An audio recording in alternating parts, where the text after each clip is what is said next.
우리 함께 하나님의 말씀 누가복음 21장 28절에 있는 말씀을 함께 보도록 하겠습니다. 누가복음 21장 28절에 있는 말씀입니다. 이런 일이 되기를 시작하거든 일어나 머리를 들라 너희 속량이 가까웠느니라 하시더라. 아멘. 오늘 성경 본문 말씀 가운데 우리에게 일어나 머리를 들어라 라고 하는 이 말씀 속에서 우리가 먼저 선행되어야 할 가장 중요한 단어는 일어나라는 것입니다. 머리를 들기 전에 뭐 하라고 되어 있어요? 일어나라 그랬습니다. 영어로는 스탠드업입니다. 앉아있는 자들은 일어나고 졸고 있는 자들은 깨어나라 라는 이야기입니다. 우리 마태복음 24장 42절에 있는 말씀 한번 같이 읽어볼까요? 그러므로 시작. 그러므로 깨어 있으라. 어느 날에 너희 주가 임할는지 너희가 알지 못함이니라. 아멘. 여기서 일어나 머리를 들어라 라고 하는 이 말과 깨어 있으라 라고 하는 말은 같은 말입니다. 그래서 성경에서 오늘 우리에게 왜 깨어야 하고 왜 일어나 머리를 들어야 하는지를 하나님께서 우리에게 주시는 음성을 통해 각자의 심령에 울려 퍼지는 귀한 음성이 되기를 우리 예수님의 이름으로 소망합니다. 영감의 글입니다. 방심한 태도로 쉴 수 있는 곳에 우리에게는 전혀 없다. 우리는 깨어 있어 기도하라. 항상 기도하며 깨어 있으라는 그리스도의 경고를 결코 잊지 말아야 한다. 매 순간마다 신령한 대리자와의 연결이 우리의 전진에 필수적이다. 입으로만 전진하는 것이 아니라 영적으로 깨어 성령과 연결된 사람으로 깨어 기도하는 자가 되어야 전진하는, 재림을 향해 전진하는 믿음의 대열에 함께 참여할 것이라고 이야기한 것입니다. 예수님께서 십자가 지시기 그 전에 졸고 있는 제자들에게 부탁하셨습니다. 뭐라고 부탁하셨죠? 1시간. 얼마요? 1시간이라도 깨어 있을 수 없느냐라고 물으셨습니다. 계속해서 졸고 있는 제자들에게, 이 제자들도 그냥 제자가 아니죠? 특별한 제자였습니다. 예수님이 변화산에 올라갈 때 데려갔던 제자들, 문제가 있을 때마다 항상 세 명을 부를 때 같이 데리고 갔던 그 제자들, 그 제자들에게 요청하십니다. 뭐라고요? 1시간만이라도 깨어 기도해 주길 소망한다. 깨어 있었습니까? 못 깨어 있었습니까? 계속 자고 있었죠. 그런데 이 내용은 우리에게 깨어나라고 하는 하나님의 음성임을 기억하셔야 합니다. 영감의 글입니다. 마지막 시대를 살고 있는 남은 무리 재림교회는 이 기별이 매우 중요하다. 잠자는 교회, 잠자는 상황, 이와 같이 하나님의 임재가 가까워질 때 제자들의 상태는 잠자는 교회를 대표한다. 우리는 그의 생애를 한 조목 한 조목씩 연구하고 각 장면, 특히 그의 생애의 마지막 장면을 확실히 머릿속에 그릴 것이다.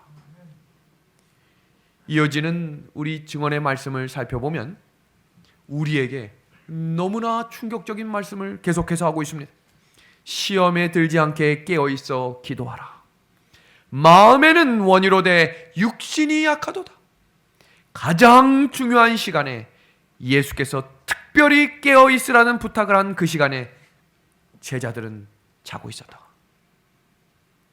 왜 제자들은 깊이 잠들어 있었을까? 평소와 같다고 생각했기 때문입니다. 왜 제자들은 자고 있었을까? 피곤했기 때문입니다. 그렇게 기록이 되어 있어요. 그들은 하루 종일 걸었고 하루 종일 일했고 오늘도 변함없는 평일과 같다라고 생각했습니다. 그러나 예수님은 몇 번 깨우셨어요? 3번 깨우셨어요. 3번 깨우셨어요. 깨어나라, 깨어나라, 깨어나라. 너무나 중요한 시간이었기 때문입니다. 왜 그들이 잘 수밖에 없었는가? 우리는 이 말씀에 주목하셔야 합니다. 타락한 교회는 시대의 징조에 대하여 눈을 감았다. 우리는 먼저 깨어나야 한다. 우리가 먼저 깨어나지 못하면 세상을 깨우는 일에 실패할 수밖에 없기 때문이다. 모두가 예수님을 기다리지 않았을 때 동방 박사들은 기다렸습니다. 모두가 아멘 아멘, 입으로는 아멘 아멘은 누구나 잘해요. 타이밍 맞춰서 누구보다 아멘을 잘해요. 눈 감고 있다가 예배 시간 끝날 때쯤 되면 아멘은 누구보다 잘해요. 그런데 중요한 것은 시대의 징조에 대해 깨어있는 사람이 되었느냐는 것입니다. 우리는 징조를 알아보는 눈을 가지고 있어야 합니다. 징조들을 보면서 재림에 대한 확신과 재림의 소망이 꺼져가지 않도록 깨어 있어야 하는 것입니다. 영감의 글은 마지막 때의 전염병에 대해서 이렇게 이야기하고 있습니다. 하나님은 흑암의 세력이 생명과 양분의 근원 중 하나인 공기를 독소로 오염시키는 끔찍한 일을 억제하지 않으신다. 식물이 해를 입을 뿐 아니라 인간도 전염병에 시달린다. 이것들은 하나님의 진노가 담긴 대접에서의 몇 방울이 땅에 뿌려진 결과이며 앞으로 닥칠 사건의 희미한 예표에 불과하다. 지금 전 세계가 곤혹스러워하고 당황스러운 이 일은 마지막 때에 일어날 사건들의 몇 방울에 해당한다는 거예요. 성경 계시록에 보면 마지막 때에 7 대접이 붙는다 그랬죠. 몇 방울이 아니라 얼마나요? 대접이 부어질 것입니다. 지금도 이렇게 몸서리치면서 다들 깜짝깜짝 놀라는 일들이 일어나고 있는데 마지막 때에 깨어있어 준비하지 않으면 다 넘어갈 것입니다. 그래서 지금 이 장면은 우리에게 많은 것을 생각나게 합니다. 흔들림을 당할 수 있는 것은 무엇이든지 흔들리게 될 것입니다. 오직 영원한 반석에 저들의 영혼들을 고정시킨 자들만이 굳건히 설 수 있을 것입니다. 자기 자신의 지식만을 의존하고 계속적으로 그리스도 안에 거하지 않는 자들은 그대가 보이는 것과 같은 그러한 변절의 대상이 될 것입니다. 지금 끊임없이 나오는 뉴스의 기사들은 우리에게 너무나 많은 것들을 생각하게 합니다. 지금 왜 이 코로나가 점점 우리의 실생활에 다가오는 이유가 무엇인가? 먹고 사는 문제와 직결되기 때문입니다. 지금 3단계 셧다운을 내릴까 말까 고민한 이유가 뭘까요? 전국에 200만여 개의 점포들 뿐만 아니라 먹고 사는 문제에 다들 회복 불가능한 상태로 돼버릴 것을 알고 있기 때문에 전염병같이 무서운 게 뭡니까? 먹고 사는 문제에 넘어지는 것입니다. 이런 일들 중에 기억하셔야 될 것은 회복되는 일이 쉽지 않겠다는 것입니다. 사회학자 전문가들이 지금 이야기하는 내용은 줄어든 일자리가 코로나가 끝난다고 회복되진 않는다는 거예요. 망가진 경제가 예전처럼 돌아올 것이라고 기대하지 말라는 것입니다. 그러면 지금 이때에 우리는 깨어서 무엇을 해야 하는가? 성경 마태복음 24장 32절부터는 무화과 나무의 비유를 배우라라고 이야기하며 우리에게 이렇게 권면하고 있습니다. 이 세대가 지나가기 전에 이 일이 다 이루리라. 우리가 제가 어제 저녁에도 말씀드린 것처럼 마스크를 쓰고 예수님의 재림을 맞이할 수 있다는 것을 기억하십시오. 지금 바로 이때입니다. 나중에 훗날 있을 일이 아니라 우리 시대에 목격할 수 있는 일들이 예수님의 재림이 될 수 있다면 설레지 않습니까? 기대되지 않습니까? 정말 이 세상에 있는 것들 다 내려놓고 하늘 가고 싶지 않으십니까? 아멘을 안 하시네요. 아, 우리가 가지고 있는 일들의 미련을 버려야 합니다. 오늘 하루를 최선을 다해 살지만 내일 재림이 있을 것처럼 살아가라고 예수님이 명령하셨습니다.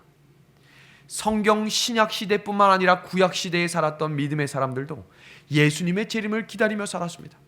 마지막 때를 준비하며 살았던 사도 바울은 우리에게 이렇게 권면합니다.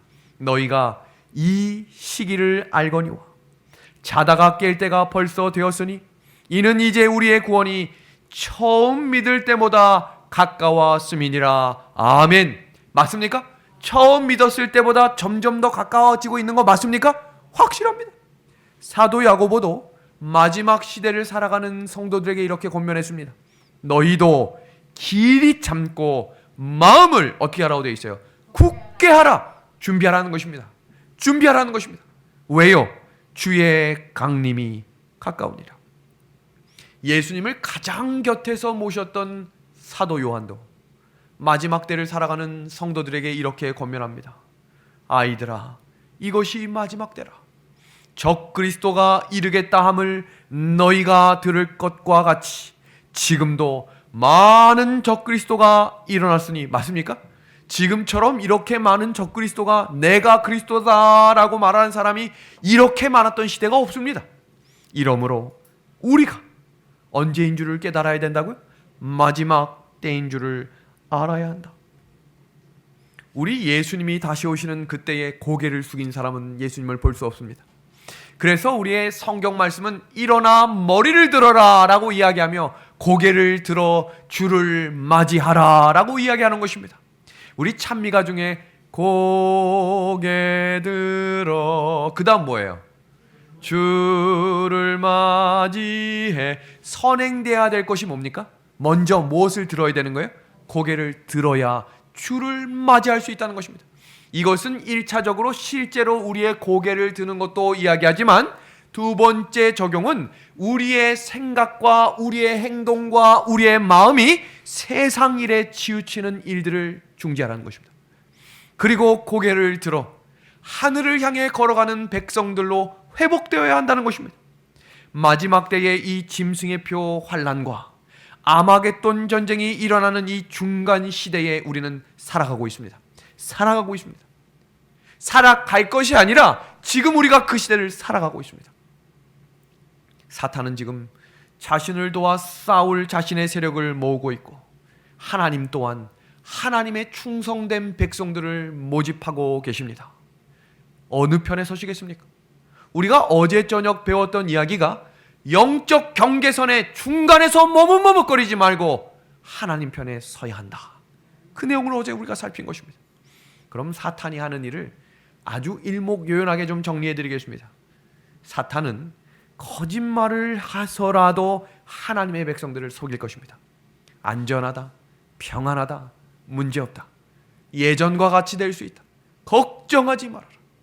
두 번째는 하나님의 백성들을 고소하여 구원을 받지 못하게 할 것입니다. 하늘 재림전 심판대 앞에 계신 예수님과 하나님 앞에 뭐라고 이야기하는 거예요? 이 사람은 예수님이 피로 살 수 있는 가치를 버렸습니다. 보십시오. 똑같이 짓는 저 반복적인 죄들 보십시오. 뭐 하는 겁니까? 고소합니다. 고소.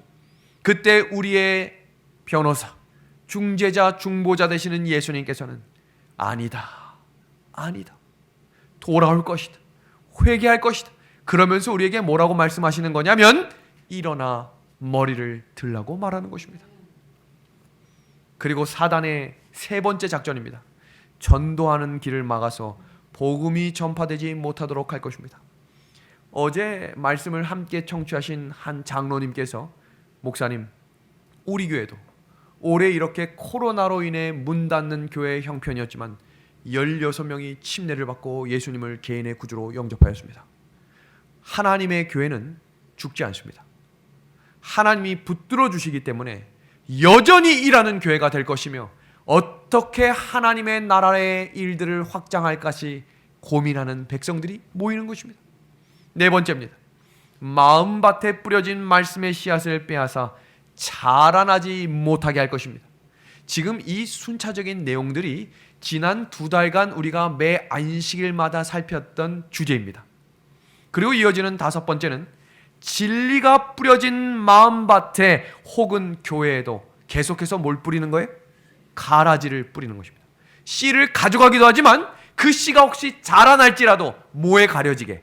가라지에 가려지도록, 교회가 혼란에 빠지도록, 계속해서 흔들리도록 교회를 흔들겠다는 것입니다. 그리고 여섯 번째입니다. 악하고 나쁜 생각을 사람의 마음속에 계속해서 집어넣을 것입니다. 그래서 성경 잠언은 우리에게 무릇 지킬 만한 것보다 무엇을 지키라고 말씀하셨죠? 마음을 지키라고 명령하신 것입니다. 인류 구원의 역사를 한 도표를 통해 우리 한번 요약해 보겠습니다. 구약 시대 때에는 처음 오신다라고 하는 예수님, 다윗의 뿌리, 씨를 소개하기 위해 구약이 쓰여졌습니다. 그리고 그 예수님이 약속대로 오셨습니까? 오셨습니다. 그리고 약속하신 창세기 3장 15절의 말씀, 십자가에 달려 죄값을 지불하셨습니까? 지불하셨습니다. 그리고 예수님이 피로 사신 교회로 시작되는 시대가 바로 교회 시대입니다. 근데 그 교회 시대에도 여전히 하나님과 성령이 일하셨지만 누구도 일했다는 것을 항상 기억하셔야 돼요. 사탄 마귀도 온 천하를 꿰는 미혹과 괴계를 통해 일을 했습니다. 그래서 시작된 시대가 바로 종교 암흑 시대입니다. 538년부터 무려 1798년 약 1000여년의 시간 동안 중세 암흑 시대가 일어난 것입니다. 그리고 공백기가 시작되고 1929년에 교황권이 다시 부활하므로 그때부터 지금까지 이루어지고 있는 과정이 무엇이냐면 세계가 하나로 통합되어가는 과정 가운데 있는 것입니다.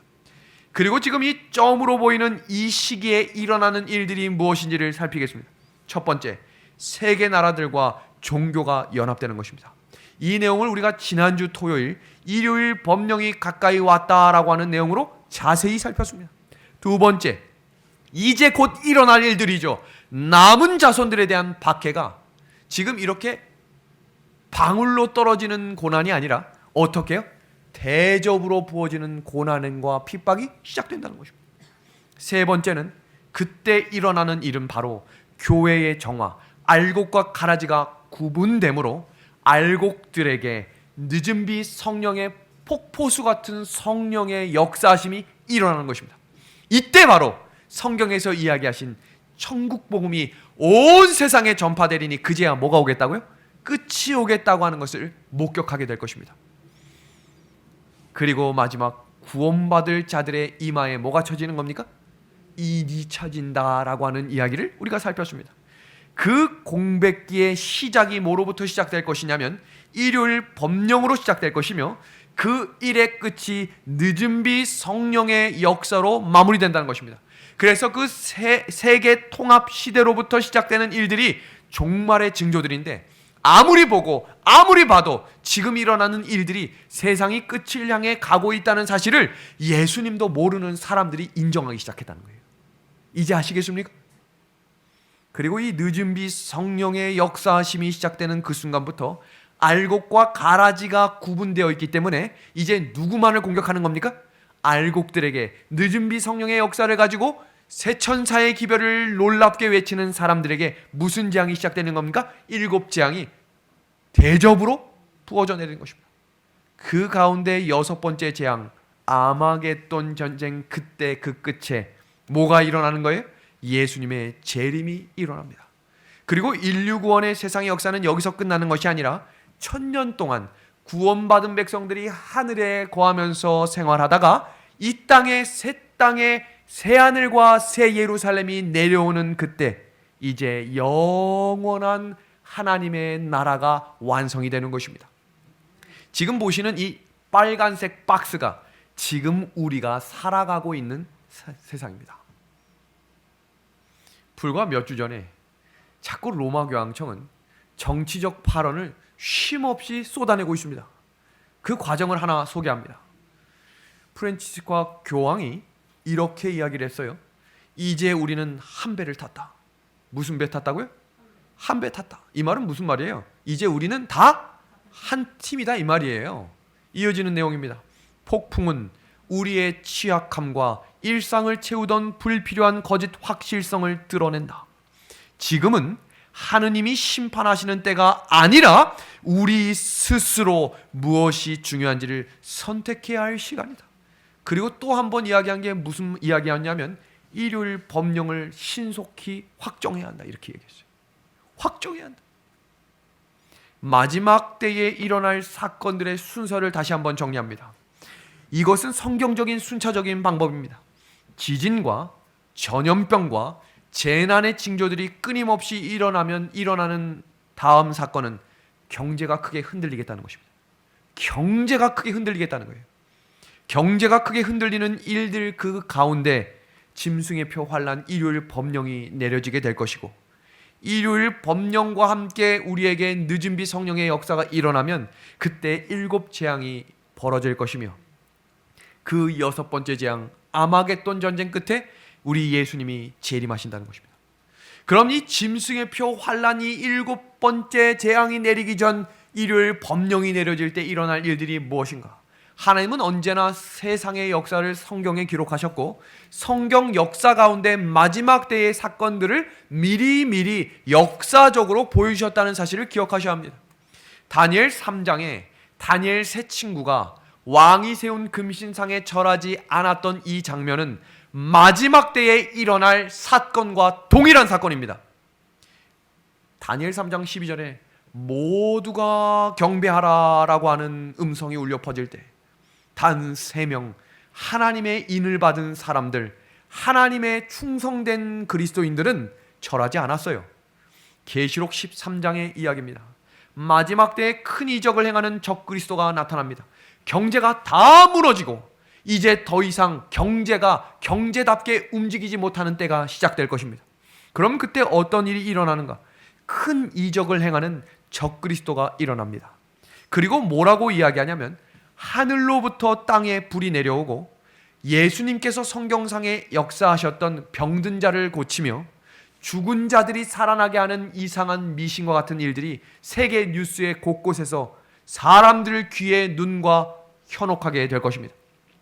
그리고 일어나는 일들을 보세요. 짐승을 위하여 뭘 만들라고요? 우상을 만들라. 그리고 그렇게만 하는 것이 아니라 마지막 장면입니다. 우상에게 경배하지 아니하는 자는 뭐라고 되어 있습니까? 다 죽이게 하더라. 성경 역사는 반복이고 마지막 때의 이 일요일 법령도 아주 자연스럽게 찾아와서 모두가 평화롭고 환경을 보존하며 우리가 다 같이 한 배를 탄 사람으로 올바른 길로 갈 수 있다라고 이야기할 수 있는 그때에 한 무리를 지적하여 죽이자라고 이야기하게 될 것입니다. 예전 히틀러가 유대인들을 죽일 때 방법이 굉장히 단순했습니다. 저들은 고리 대리업자다. 저 사람들만 이 땅에서 사라지면 온 땅이 평화로워지겠다. 지금 당시에 모든 독일이 무너져 내렸을 때 가장 바로 서서 잘 살았던 사람들이 유대인들이었습니다. 그 사람들이 돈을 빌려주는 일들을 했던 건 사실인데 돈을 빌려주면 무이자로 빌려주는 사람이 있나요? 그것이 경제 원리잖아요. 그것을 무너뜨린 사람이 나치당의 히틀러입니다. 그리고 그 사람들을 죽이면서 뭐라고 이야기했냐면 이 사람들은 사람답지 않은 사람이기 때문에 인종 멸절, 완전히 이 땅에서 없어져야 이 땅이 평화로워진다. 사단의 전략입니다. 마지막 때에 재림을 기다리는 성도들이 핍박받는 이유는 말도 안 되는 것 같지만 모든 사람들이 인정하게 되는 방법으로 찾아올 것입니다. 지금 이 장면을 보겠습니다. 누구든지, 우리 한번 같이 읽어주시겠습니까? 누구든지, 시작. 누구든지 이 표를 가진 자 외에는 매매를 못하게 하니 이 표는 곧 짐승의 이름이나 그 이름의 수라. 그럼 도대체 얼마나 세계 경제가 무너지면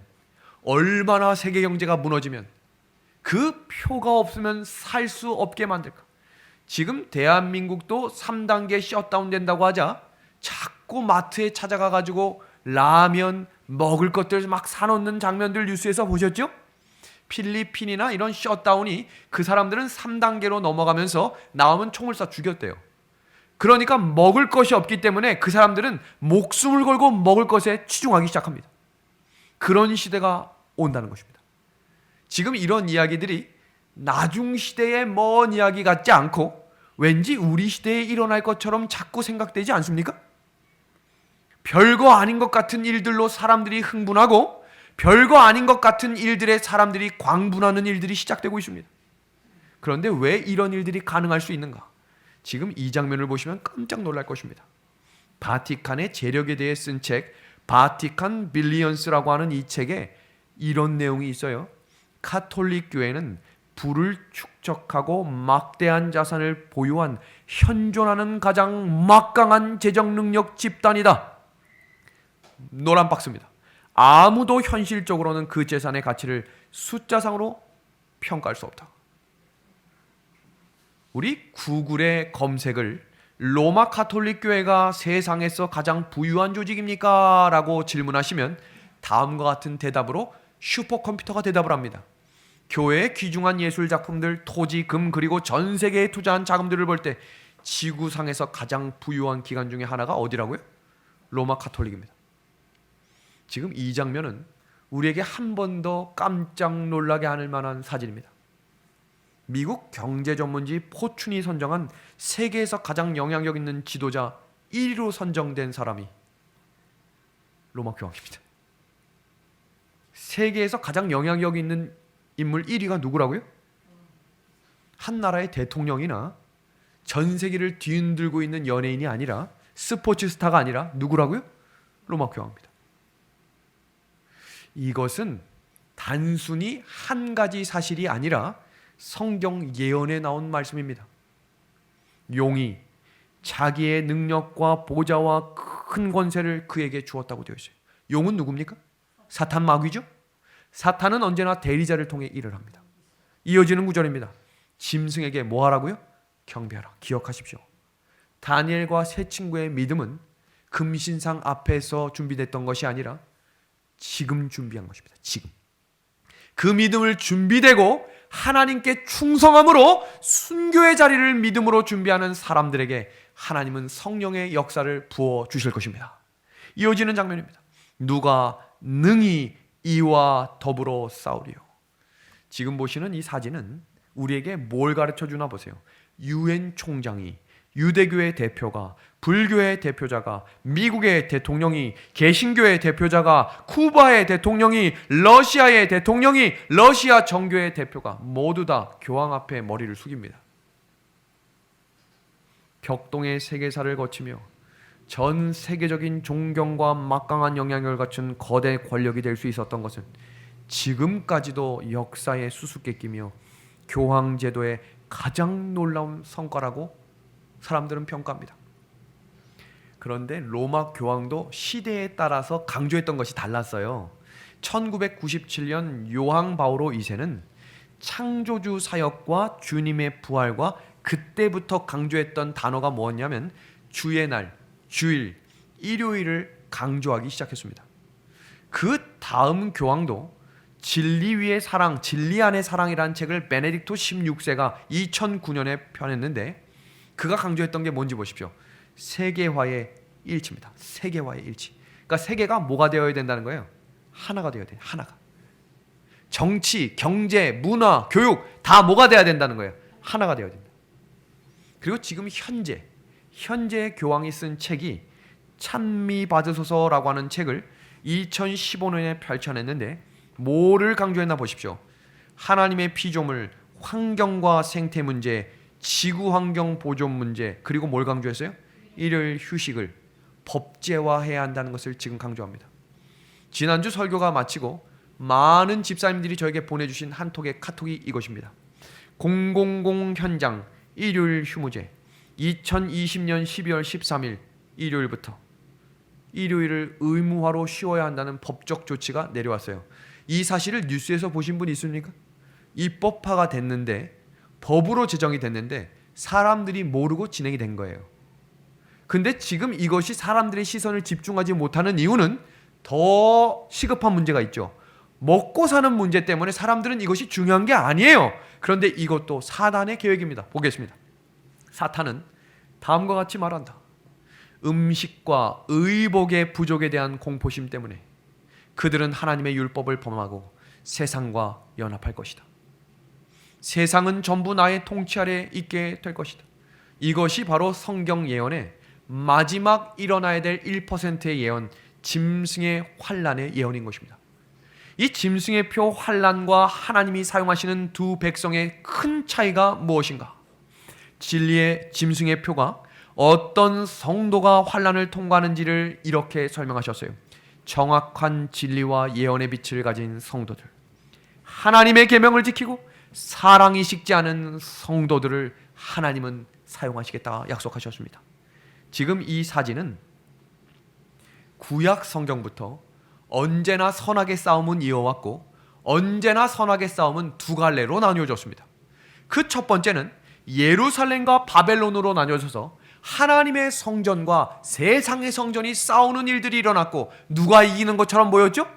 세상의 성전이 하나님의 성전을 완전히 무너뜨리는 것처럼 보였지만 그 성전이 없어졌습니까? 여전히 지금까지 이어져 내려오고 있습니다. 그리고 그 예언의 말씀은 그것이 제7일 안식일과 세상이 만든 숫자 6, 일요일과 하나님의 인과 짐승의 표인 일요일과 마지막 싸움이 시작될 것이며 예수 그리스도와 사탄의 세력인 로마 교황이 싸우게 될 것임을 강조했습니다. 그러면 우리는 둘 중에 하나를 결정해야 할 때가 온다는 것입니다. 그 일을 언제 하라는 거예요? 그때 가가지고 고민하지 말고 지금, 바로 지금 결정하라는 것입니다. 내가 지금 믿고 있는 이 안식일이 어떤 날인지를, 하나님이 왜 피로 사신 교회를 끝까지 지키시는지를 결정하라는 것입니다. 마가복음 7장 8절에는 너희가 하나님의 계명을 버리고 사람의 유전을 지키느니라. 그래서 오늘 우리는 이 일요일 법령이 내려지기 전 재림을 기다리는 성도들의 준비 자세, 그 세 번째 이야기, 이 이야기는 오늘 이어지는 이야기가 아니라 지난주에 이어서 하는 이야기입니다. 그래서 지난주 말씀을 꼭 반복 청취하셔야 오늘 이야기가 집중적으로 더 이해가 잘 되실 것입니다. 그럼 지금 이때에 코로나로 세계 경제가 무너지고 점점 다가오는 짐승의 환난과 일요일 법령을 준비하는 이때에 무엇을 해야 하느냐? 그 내용을 지금부터 살핍니다. 로마서 8장 9절의 말씀입니다. 우리 노란 글씨 한번 다 같이 읽어주시기를 부탁드립니다. 만일 너희 속에 하나님의 영이 거하시면 너희가 육신에 있지 아니하고 영에 있나니. 시작.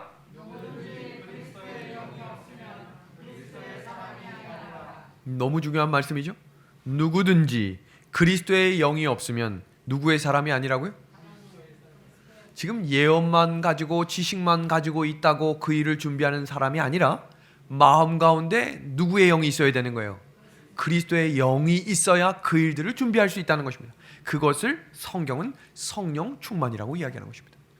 이어지는 구절 에스겔 20장 12절입니다. 또 내가 그들을 거룩하게 하는 여호와인 줄 알게 하려고 내 안식일을 주어 그들과 나 사이에 뭘 주었다고요? 뭘 주었다고요? 표징을 주었다. 표징을 주었다. 이것은 무슨 말인가? 안식일을 성수하는 재림 성도가 하나님의 마지막 무리가 될 것임을 가르쳐주고 있는 것입니다. 그러니 사단은 이 날을 가능하면 왜곡시키고 별날 아닌 것처럼 만들어서 토요일이든 일요일이든 하나님만 예배하면 되지라고 하는 세상의 전통과 문화를 계속해서 가지고 오고 있는 것입니다. 그리고 이어지는 사도행전 1장 8절에 오직 성령이 너희에게 임하시면 너희가 무엇이 되겠다고 이야기해요? 네, 증인이 되겠다라고 이야기했습니다. 지금 이어지는 이 장면의 붉은 글씨를 연결해서 보십시오. 성령이 임해야 재림 성도가 될 것이며 그 재림 성도를 하나님이 뭐로 사용하신다는 거예요? 마지막 증인으로 사용하신다는 것입니다. 지금 이 성령 충만과 재림 성도와 예수님의 이 증인, 이것이 왜 중요한지를 창세기의 내용을 통해 함께 살펴보겠습니다. 사람은 창조될 때부터 망각할 수 있는 은혜가 있었어요. 망각이 뭔지 아시죠? 있는 것이죠. 제가 새벽 기도 때 아침에 차량 운행을 할 때 항상 마음을 졸이면서 운전하는 이유 중에 하나는 날씨가 추워지면서 우리 박용숙 집사님하고 하만시 장로님이 기다린다는 것에 마음에 부담이 있어요. 그래서 항상 엘리베이터를 빨리 타고 내려가서 창문을 열으려고 하는데 창문이 안 열리는 것입니다. 얼어서 안 열리기도 하는데 열쇠를 안 가지고 온 것입니다.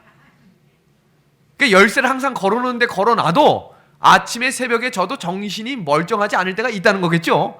그래서 급하게 내려와가지고 올라갔다 내려오면 엘리베이터 타고 올라갔다 내려오니까 벌써 3분이 지나는 거예요. 사람은 그렇게 망각을 하는 사람입니다. 아담과 하와에게 명령하셨던 게 있죠. 뭐 먹지 말아라. 요거 한 문장만 안 잊어버렸어도 지금 이런 사태는 없었을 것입니다. 지금 하와가 뭘 잊어버린 거예요? 망각했어요. 뭐를? 선악과를 먹지 말아야 한다. 그런데 이 일은 그 일을 잊어버리기 전에 한 행동이 있었어요. 그 내용을 보겠습니다. 천사들은 하와에게 동산에서 날마다 노동을 하는 동안에 남편을 떠나지 않도록 주의하라고 주의를 주었다. 남편과 함께 있으면 그 여자는 홀로 있을 때보다 유혹에 빠질 위험이 적을 것이었다. 그러나 자기의 즐거운 일에 몰두해. 왜요? 자기의 뭐에? 즐거운 일에 몰두하여 그 여자는 무의식 중에 남편의 곁을 떠나 돌아다닌 것입니다. 즐거운 일을 쫓아 다니시는 것을 두려워하십시오. 하나님께서 함께하라고 한 교회를 떠나는 것을 두려워하라는 것입니다. 에덴 동산에는 세 가지 지켜야 할 규칙이 있었습니다. 첫 번째, 그것은 뭐였습니까? 하나님이 안식하심으로 이 날은 너희와 하나님 사이의 표징의 날로 주신 뭐를 지켰어야 됩니까? 안식일을 지켰어야 합니다. 두 번째, 뭘 먹으면 안 됐습니까? 선악과를 먹어서는 안 됐습니다. 세 번째, 무엇은 먹어야 했습니까? 생명나무의 열매를 먹어야 했습니다. 그것이 바로 에덴 동산에서 지켜야 할 세 가지 규칙이었습니다. 첫 번째, 안식일 예배. 두 번째, 생명과를 먹음. 세 번째, 선악과를 금지하는 것입니다. 아담과 하와가 에덴 동산에서 안식일을 예배하면서 하나님을 깊이 생각할 수 있게 하셨습니다. 그리고 생명과를 먹으면서 생명을 주신 하나님께 감사할 수 있게 하셨습니다. 그리고 선악과가 금지되어 있다는 것을 인식하면서 이 만물의 주인이 내가 아니라 누구임을 고백하게 하셨어요. 하나님을 고백하게 하셨습니다. 영감의 글은 이 나무는 하나님의 만물이 소유주의심을 끊임없이 상기시켜주는 것이었다라고 이야기하고 있습니다. 그러면 지금 범죄 전과 범죄 후로 나뉘어져서 하나님을 생각하게 하는 장치가 바뀌었습니다. 첫 번째, 범죄 전에는 안식일과 우리가 배웠죠? 생명과와 선악과를 통해 누구를 기억하게 하셨습니까? 하나님을 기억하게 하셨어요.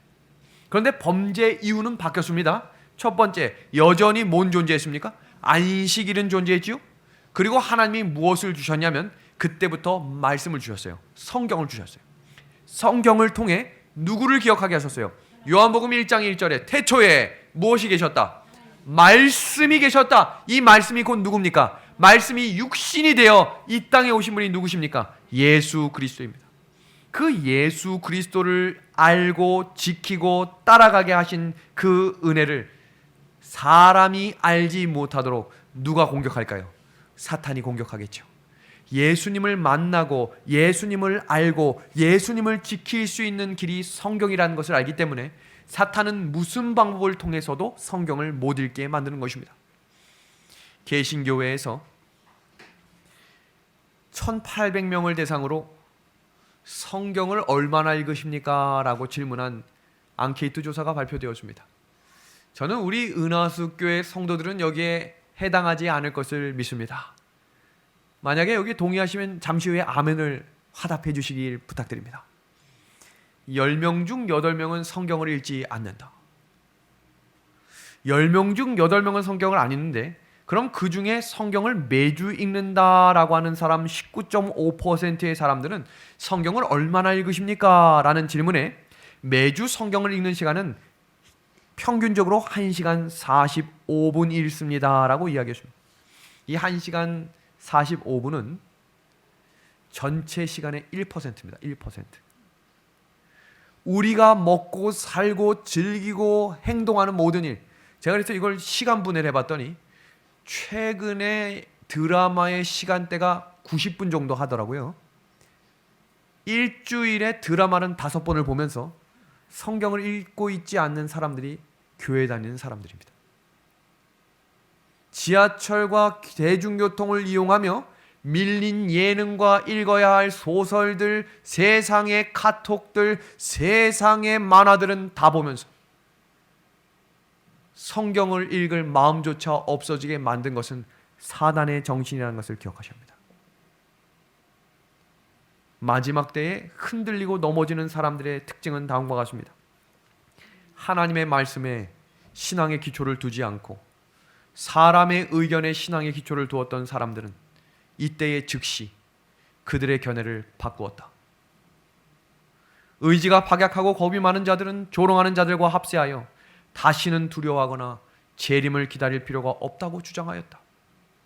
열성 있고 진실한 신자들은 그리스도를 위하여 모든 것을 버리고 전보다 그리스도 앞에 더욱 가까이 나아갔다. 바로 지금 우리가 해야 할 일들입니다. 전보다 더 가까이 예수님께 나아가야 합니다. 예수님께 나아가는 길이 지금 뭐라고 설명드렸어요? 성경을 피는 것입니다. 성경을 피는 것입니다. 제가 호소하고 부탁드리는 이야기는 유튜브를 통해 말씀 보는 일들에 너무 열중하지 마십시오. 좋다고 하는 설교 쫓아다니면서 설교 듣느라고 온 시간을 다 쓰지 마십시오. 하나님은 분명하고 명확하게 성경 말씀을 통해 성경을 읽고 보는 믿음 가운데 성령의 음성을 들려주시겠다고 약속하셨습니다. 그러니까 우리가 어디로 돌아가야 되는 거예요? 이제 성경으로 돌아가야 되는 것입니다. 지금 교회 문이 닫히고 온라인 예배가 활성화되면서 많은 성도들이 카톡을 보내주는 일들을 하고 있는 것은 감사할 일입니다. 그런데 중요한 것은 그것에 열중해서 성경 보는 일들을 포기하는 것 또한 사단의 정신일 수 있다는 것을 기억하십시오. 깨어나야 합니다. 성경을 직접 읽는 일들이 일어나야 신앙이 자라나게 될 것입니다. 오늘 에스겔 20장 12절의 말씀을 다시 한번 읽겠습니다. 우리 한번 같이 읽어주시겠습니까? 시작. 또 내가 그들을 거룩하게 하는 여호와인 줄을 알게 하려고, 거룩하게 하는 여호와인 줄을 알게 하려고 뭘 주셨대요? 안식일을 주신 것입니다. 안식일을 주신 거예요. 우리가 오늘 함께 살폈던 학교에서 배운 제목 뭡니까? 안식일. 이 안식일은 우리에게 그저 그런 날이 아니라는 것입니다. 그렇다면 왜 사탄이 그날을 그렇게 공격하려고 하겠어요? 왜 사탄이 그걸 법으로 만들어서 그것을 없애버리려고 그렇게 노력하는 것일까요? 그만큼 중요하기 때문입니다. 그래서 하나님은 이 내용을 뭐라고 이야기했어요? 그것은 너와 나의 뭐라고요? 표징이다. 사인이다. 이것이 증표다라는 것입니다. 10계명의 네 번째 계명이 있는 자리가 어딘가요? 중심이죠. 이것은 당시 고대의 문헌에서도 도장을 의미하는 자리가 중앙이었고, 도장에 들어가야 될 신분과 직분과 책임이 한 자리에 들어있는 것이 바로 안식일 계명이라는 것입니다. 안식일 계명. 우리가 하늘에서 지켜야 될 세 가지 계명이 있었던 것처럼 이 땅에 살아가지만 여전히 하나님을 생각할 수 있는 징표는 안식일이라고 이야기하셨습니다. 영감의 글을 보겠습니다. 선악과가 에덴 동산 중앙에 위치해 있었던 것 같이 똑같이 안식일 계명은 10계명의 중앙에 있다. 선악과 열매에 대하여 그것을 먹지 말라, 먹는 날에는 정령 죽으노라 한 제안을 하셨다. 안식일에 관하여는 하나님께서 그것을 더럽히지 말고 거룩하게 지키라고 말씀하셨다. 그 지식의 나무가 아담의 충성의 시금석이었던 것과 똑같이 넷째 계명은, 우리 한번 같이 읽어보겠습니다. 시작. 넷째 계명은 하나님께서 그의 모든 백성의 충성을 증명하도록 하시려고 주신 시금석이다. 이제 아시겠습니까? 이 날은 그저 그런 날이 아니라 선악과와 같은 우리 신앙의 중심에 반드시 가지고 가야 할 하나님의 말씀임을 이야기한 것입니다. 성경에서는 하나님께서 각각 개인에게 말씀하실 때가 있어요. 가인에게 뭐라고 이야기하셨어요? 내 아우가 어딨니? 라고 물었죠. 아담에게는 너가 왜 이것을 먹었니? 라고 이야기하셨습니다. 성경 아브라함에게도 내가 너에게 저 하늘의 별과 같이 자손들을 주겠다라고 하는 개인적 만남을 하셨습니다. 그런데 성경에서 유일하게 한 집단과 함께 만나셨던 적이 있었습니다. 그 집단이 누구였습니까? 하나님의 백성 이스라엘 백성들이었습니다. 근데 그들을 만나 무엇을 이야기했나 보겠습니다. 출애굽기 31장 13절입니다. 너는 이스라엘 자손에게 말하라. 이르기를 너희는 나의 뭘 지키라?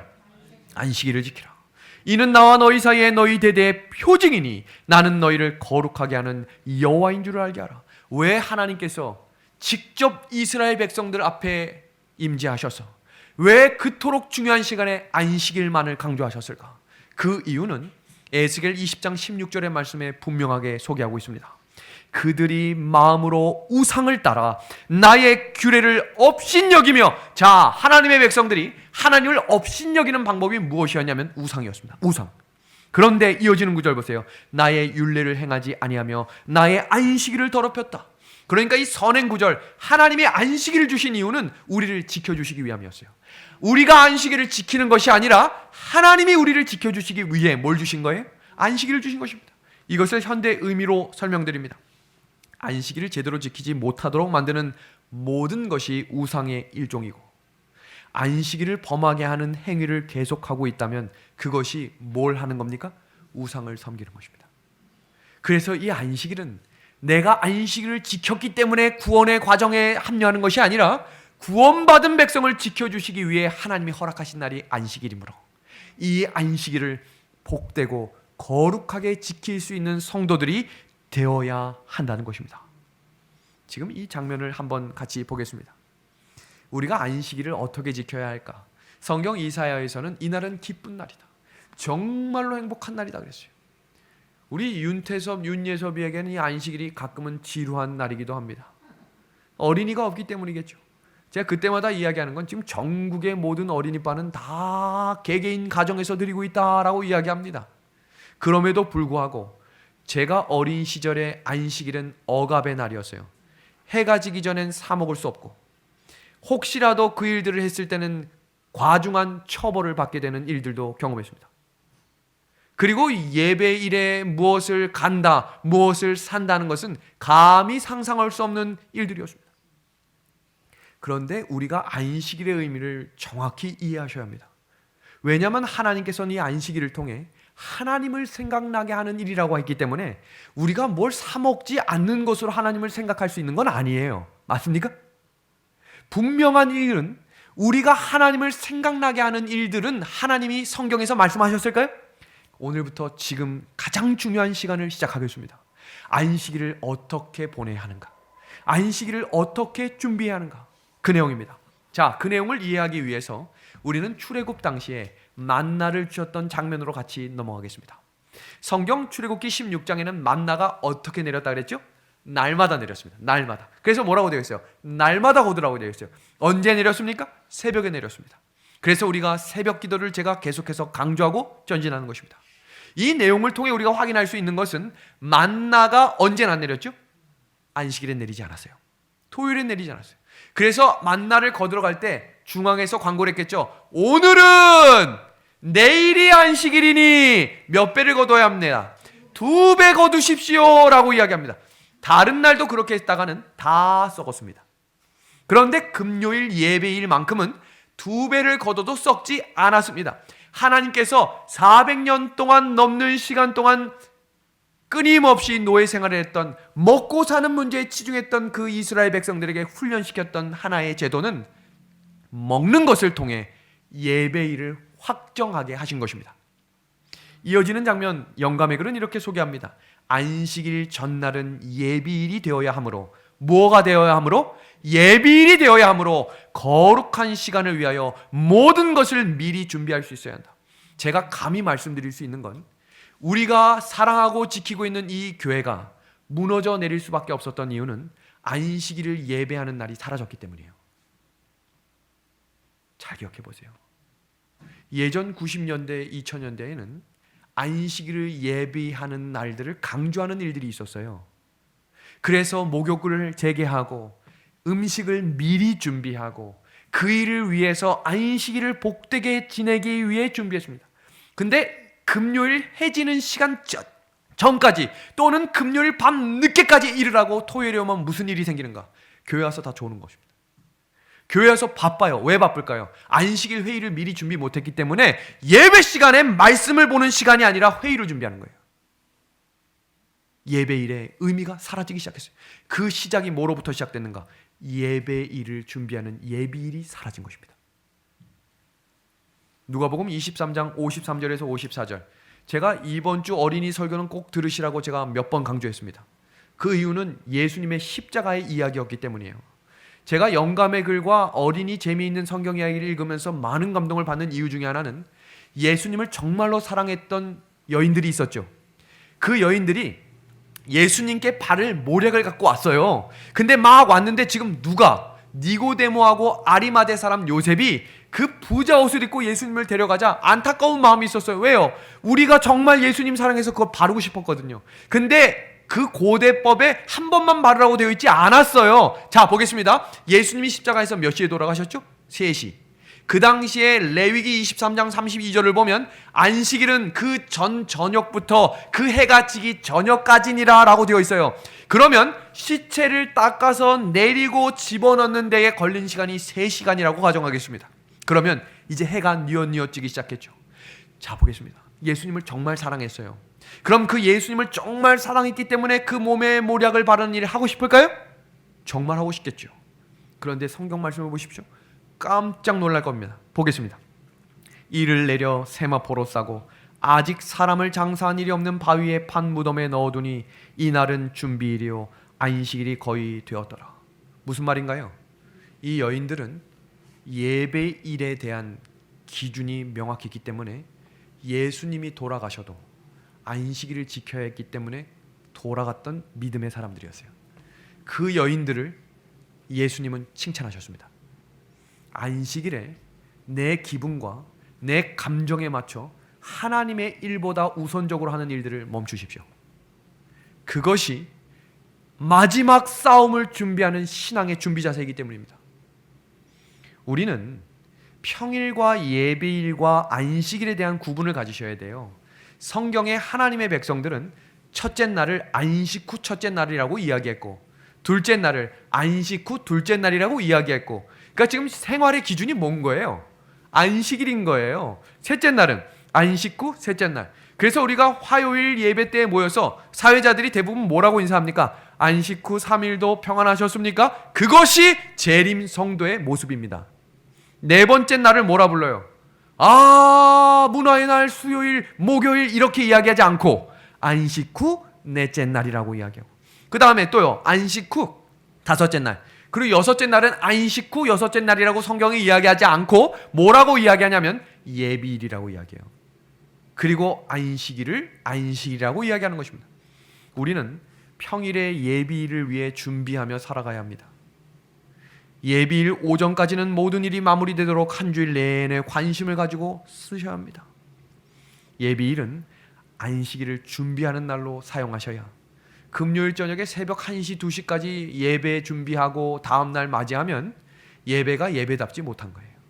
그래서 금요일 저녁은 평상시보다 일찍 주무실 수 있도록 기도하시고 그 예비일이 예비일이 될 수 있도록 평일에 그 일들을 차근차근 준비하셔야 하는 것입니다. 그래야 안식일을 즐겁고 복되고 거룩하게 드리게 되는 것입니다. 성도 여러분, 우리가 다니고 있는 교회 이름이 뭡니까?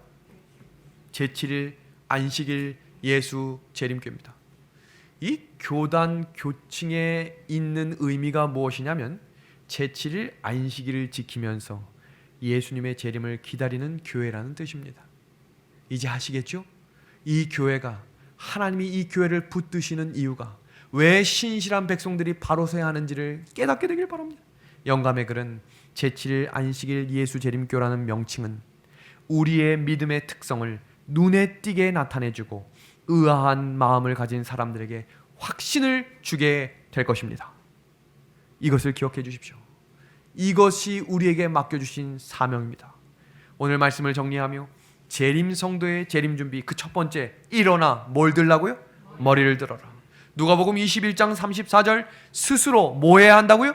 조심해야 한다. 그리고 누가복음 21장 36절 뭐 해야 합니까? 깨어 기도해야 합니다. 깨어 기도해야 합니다. 우리는 하늘의 영광을 원하면서 고난의 자리를 피하려고 하진 않으십니까? 잠시 후 우리는 세상으로부터 핍박과 고난을 받게 될 것입니다. 사탄이 우리를 몹시 힘들고 괴롭게 하여 신앙을 포기하게 할 것입니다.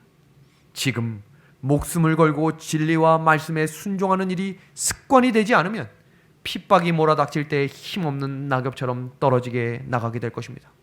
담대한 믿음을 가지고 전심을 다하여 주님께 충성하는 종들이 되기를 우리 예수님의 이름으로 소망하며 오늘 안식일 말씀을 마치도록 하겠습니다. 우리 오늘 말씀을 기억하면서 우리 미리 말씀드린 대로 춘천 은하숙교회 성정 기물 헌금 안식일입니다. 우리 지금 집사님이 나눠주시는 우리 성정 기물 헌금 서약서를 같이 받아주시기를 부탁드립니다.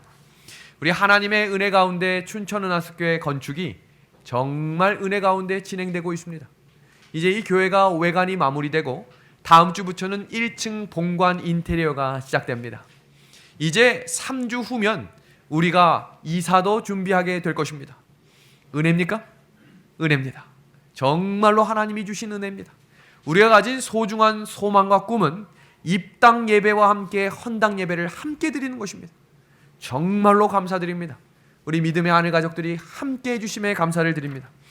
우리 함께 보시면 성전 기물에는 우리 책상 8개, 의자 40개, 단상 1개, 블라인더 12개, 연금꽂이 1개, 50인치 TV는 우리가 영상을 보기 위해 준비하는 우리 준비물입니다. 그리고 드럼 세탁기나 침구류, 냉장고 등은 이런 일들은 우리 게스트하우스와 또 군인 수양관을 우리가 위해 준비하는 기물들입니다. 우리 보시고 기도하는 마음으로 우리 옆에 기물 헌금 수량을 이렇게 체크해 주시면 그 부분들을 놓고 우리가 함께 기도하고 이 일들을 준비해 나가도록 하겠습니다. 정말로 어려운 환경과 형편이지만 우리 믿음으로 우리가 앉을 의자 하나씩을 우리 하나님께 구별하여 드릴 수 있는 믿음이 있기를 소망합니다. 또한 나아가서 우리 함께 예배를 드리고 계신, 방송으로 예배를 드리고 계신 우리 믿음의 하늘 가족들도 제가 오늘 예배가 마무리하고 우리 춘천은하수교회 성정기물 헌금 서약서를 우리 교회 소식란에 올려놓도록 하겠습니다. 그것을 보시고 함께 이 헌신에 참여하고 싶으신 분들은 저에게 개인적으로 연락을 주시면 우리 함께 기도하는 마음으로 우리 감사할 수 있도록 하겠습니다. 오늘 우리 이 내용은 우리 헌금 시간에 함께 우리 헌금함에 넣어주시기를 부탁드립니다.